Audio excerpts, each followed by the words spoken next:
Udah nggak usah kau tengok, nanti kalau misalnya kau gila di alammu, nanti kau sampai pula di sana, katanya. Dan kali ini si kakek katanya berucap dengan sedikit senyuman gitu lah, Wak. Sebuah senyuman yang memang sampai sekarang pun masih kali aku ingat, dan aku nggak ngerti maksudnya apa. Ada yang ngerti maksud si kakek tuh? Komen di bawah. Dah tuh kan, Wak.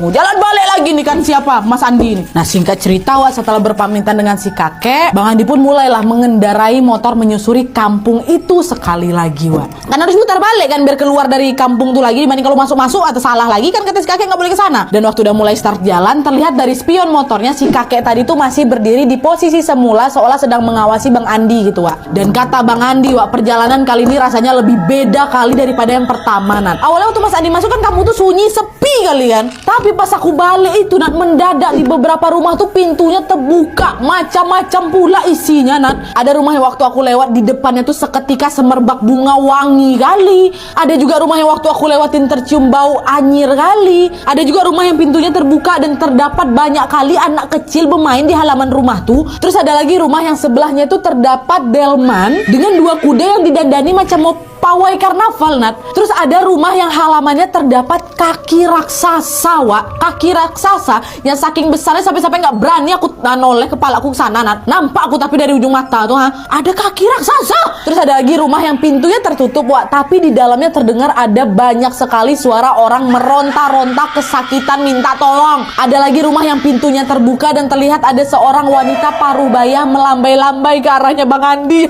Aduh. Tapi Bang Andi ingat kan arahan si kakek kan, jalan aja, nggak usah berhenti dipanggil siapapun, jalan, fokus kata Mas Andi. Terus lah itu ngendarain motornya sambil ngucap istighfar berkali-kali, Wak. Bismillah, astagfirullahaladzim, ya Allah, apa itu, astagfirullah, ya Allah, kayak gitu terus. Dan setelah melewati perjalanan yang sangat menegangkan itu, akhirnya Mas Andi pun berhasil, Wak, keluar dari kampung itu. Setelah dia menandai, dia kembali lagi melewati pohon besar yang ditemuin di awal tuh, yang kayak gerbang tuh, itu.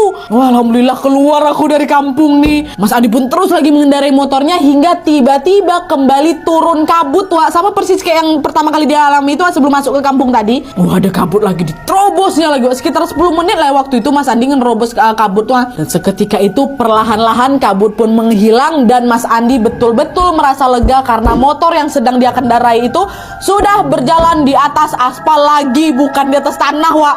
Alhamdulillah keluar aku kayak gitu, Wak. Dan sekitar 5 menit kemudian Mas Andi barulah dengar suara azan. Dan dengan sisa-sisa tenaga yang ada, Mas Andi ini pun menepilah di musola asal suara azan tadi. Nah, karena tubuhnya Mas Andi ini udah lelah kali, Wak, Mas Andi pun sejenak merebahkan dirinya di pelataran musola. Nah, mendengarkan suara azan dan beristirahat di pelataran musola itu adalah hal terakhir yang diingat Mas Andi di hari itu, Wak. Karena apa?